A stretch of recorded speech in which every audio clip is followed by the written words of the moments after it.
예, 반갑습니다. 불교 쉽다. 예, 이런 시리즈로 여러 가지 얘기를 나누고 있습니다. 이런 질문도 제가 자주 받는 질문 가운데 하나입니다. 이 스님 말씀을 들으면 이렇고, 저 스님 말씀을 들으면 이렇다. 또 이 교수님은 이렇게 말하고 저 법사님은 저렇게 말한다. 또 경전을 읽어보면은 이 경전에서는 이렇게 말하는데 저 경전에서는 조금 다르게 이야기한다. 그죠? 예를 들면은 이 경전에서 쓰여 있는 거하고 저 경전에서 있는 것이 차이가 있는 것 같다. 그래서 좀 혼란을 느낀다. 이런 말씀을 자주 듣습니다. 이런 때 어떻게 해야 됩니까? 무엇을 기준으로 해야 됩니까? 그래. 이런 질문을 받는데요. 당연한 겁니다. 그래서 거기에 대해서 제가 하는 말씀은 이렇습니다. 불교라는 숲이 있고 종파라는 나무들이 있습니다. 그래서 불교라는 이 전체 판에서 숲에서 종파라는 나무들이 자라났습니다. 그래서 이 종파를 나무 하나를 가지고 이 숲 전체다라고 생각을 하면은 반드시 탈이 나게 마련입니다. 그죠? 우리가 접하는 여러 가르침들, 여러 경전들 또한 후대 성립된 그러한 나무입니다. 이러다가 보니까 그 나무와 나무 사이에서는 불교라는 숲에서의 나무임에서는 같은데 개별로서는 차이가 날 수밖에 없다. 이런 말씀을 드립니다. 우선 당장 부처님의 직접 제자, 부처님의 말씀을 정통으로 가장 많이 들었던 분이 누구입니까? 이것이 아문할 때 아란존자죠. 아란존자가 돌아가실 때 사연에 이런 얘기가 전해 내려옵니다. 아란존자는 120살까지 사셨다 그래요. 그런데 어느 날 아란존자가 길을 가는데 어떤 젊은 출가 수행자가 경을 외우고 있었어요. 그런데 이 아란존자가 듣고 보니까 그게 다른 거예요. 부처님 말씀하신 거하고 다른 거예요. 그렇게 해가지고 젊은 스님 나 좀 봅시다 해가지고서는 그것은 맞는 말이 아닙니다. 그래서 맞는 거는 이렇습니다. 그러니까는 이 젊은 스님이 그랬다 그래요. 아니 그 노장님은 뭐길래 그렇게 얘기하십니까? 나는 우리 스승님한테 이렇게 바로 들은 것을 외우고 있습니다. 그래서 이것이 옳습니다. 그랬어요. 도대체 누가 옳다는 말입니까? 그죠? 부처님의 직접 제자, 아란존자가 틀리대는데 이미 세상에 안 통하는 집단이 생긴 거예요. 그래서, 내가 열반에 들 때가 되었구나. 이렇게 해서 아사세왕한테 인사를 하고, 인사를 하려다가 못하고, 그래 열반에 들어 이제 가죠. 그러다가 나중에 양쪽에서 우리 땅에서 열반에 드십시오 해가지고 강 한가운데서 열반에 드신 분이 바로 아란존자입니다. 그래서 아란 스님의 사리탑은 강 양쪽에서 다 똑같이 성대하게 세웠다. 이런 얘기도 있습니다. 어쨌든 부처님 돌아가시고 100년이 안 돼가지고 아란 스님이 살아계실 때에도 이미 부처님의 말씀은 조금씩 다르게 전해지기 시작했다. 이거죠. 왜 그렇게 했어요? 시대와 환경이 다르기 때문에 그랬습니다. 환경의 차이에 따라 가지고 그 지역 문화의 때를 입기 시작한다. 이런 말이죠. 그러다가 보면은 부처님 돌아가시고 지금이 2600년이 됐습니다. 2600년이라는 문명이 발달하고 문화의 차이가 있고 인종의 차이가 있고 기본적인 풍습의 차이가 있는 이런 집단을 쫙 거쳐오면서 그 문화의 때가 종파에 따라서 묻을 수밖에 없습니다. 그래서 경전이다 이렇게 채택이 된 것도 그러한 문화의 때를 입고 있기 때문입니다. 그래서 가장 중요한 것은 뭐냐? 근본적인 원칙에 맞느냐 이겁니다. 근본적인 교리, 그죠? 뭐겠어요? 연기죠. 연기의 이치에 맞느냐. 또 하나는 삼법인에 맞느냐. 재행무상, 재법무와 열반적정 또는 일체계고 여기에 맞느냐. 또 하나는 그죠? 불교적인 세계관에 맞느냐. 그죠? 이런 삼계가 있고 이 삼계에는 업따라서 하는 중생층의 층이 있다. 그죠? 인간계를 위해 가지고 이 삼계가 있는 게 아니다 이겁니다. 이러한 세계관. 우리는 우리 수준끼리 살고 천신들은 천신 수준끼리 살고 지옥 중생은 지옥 중생끼리 삽니다. 부처님 말씀을 빌리면은 열애가 세상에 출현하기 전에도 열애가 인멸한 이후에도 연계의 법은 그대로 존재한다. 그랬습니다. 원래 있던 겁니다. 그래서 이러한 육도라는 또 삼계라는 이 세상 자체는 옛부터 지금까지 있어 온 겁니다. 그것들이 생겼다가 인연 따라 인연이 흩어지면 멸하고 이런 세계관이 있습니다. 그러한 세계관에 맞아야 됩니다. 그런데 이러한 세계관에 맞고 연계 이치에 맞고 그리고 부처님께서 말씀하신 이런 올라가는 수행 자체에 맞으면은 그러면은 그것은 불교입니다. 그리고 그 지역을 교화하기 위해 가지고 문화의 때를 조금 입습니다. 그런데 이 문화의 때가 불교에 차용을 한 문화의 때가 중심이 되면은 곤란하다 이 말입니다.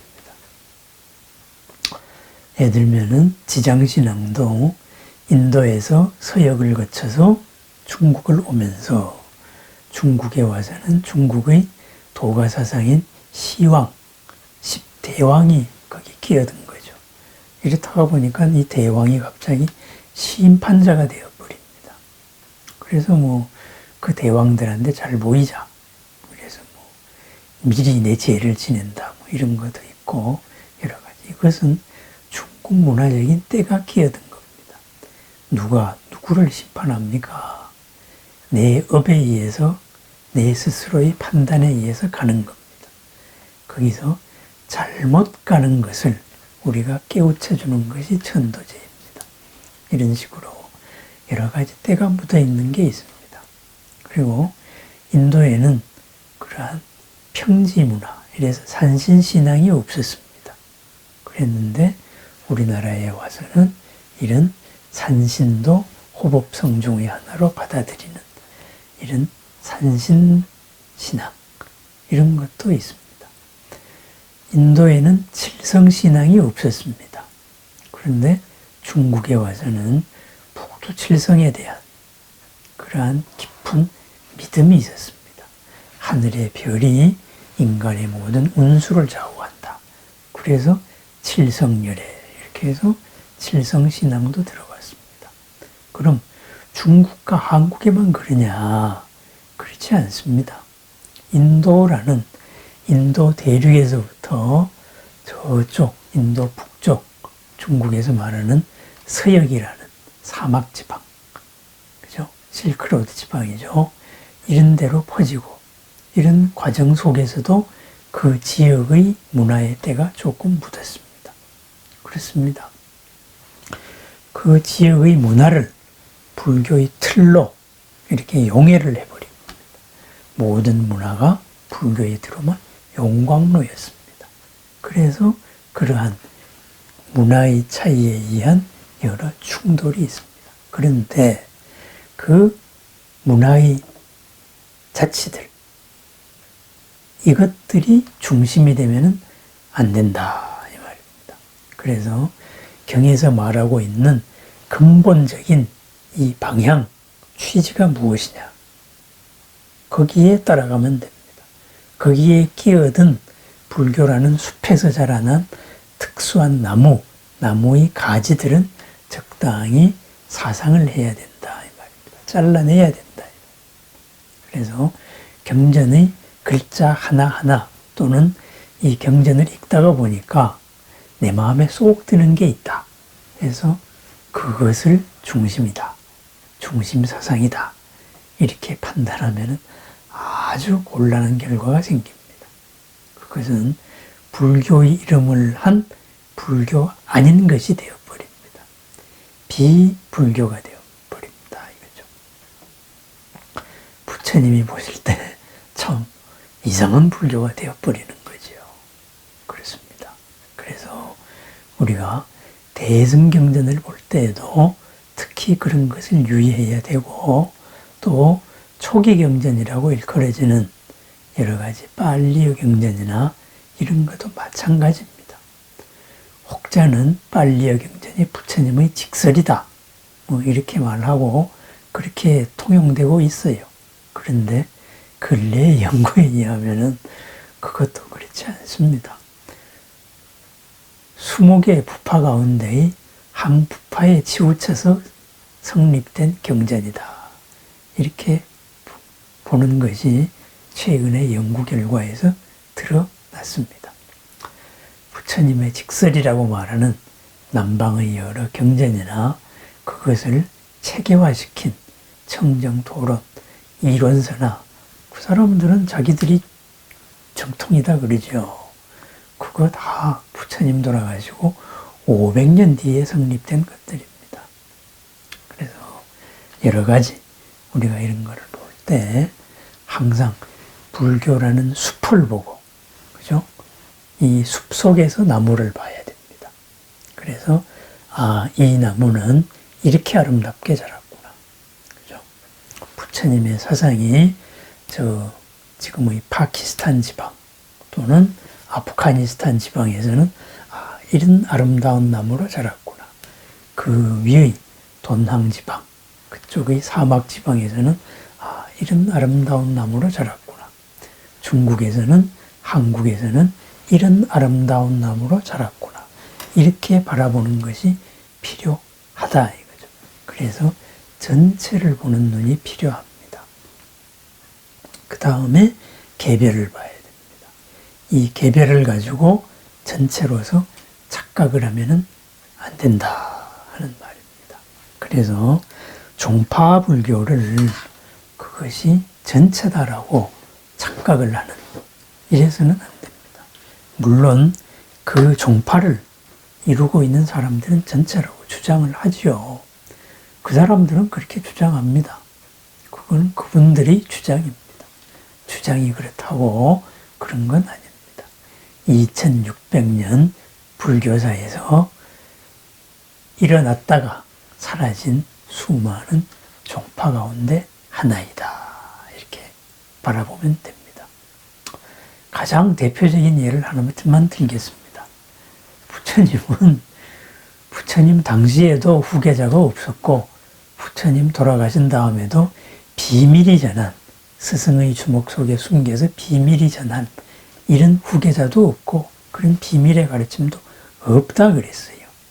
그런데 지금 모든 종파들에서는 자기들이 부처님의 족보를 이어받았다고 몇 대다라고 주장을 합니다. 그렇습니다. 그런 게 바로 문화의 때입니다.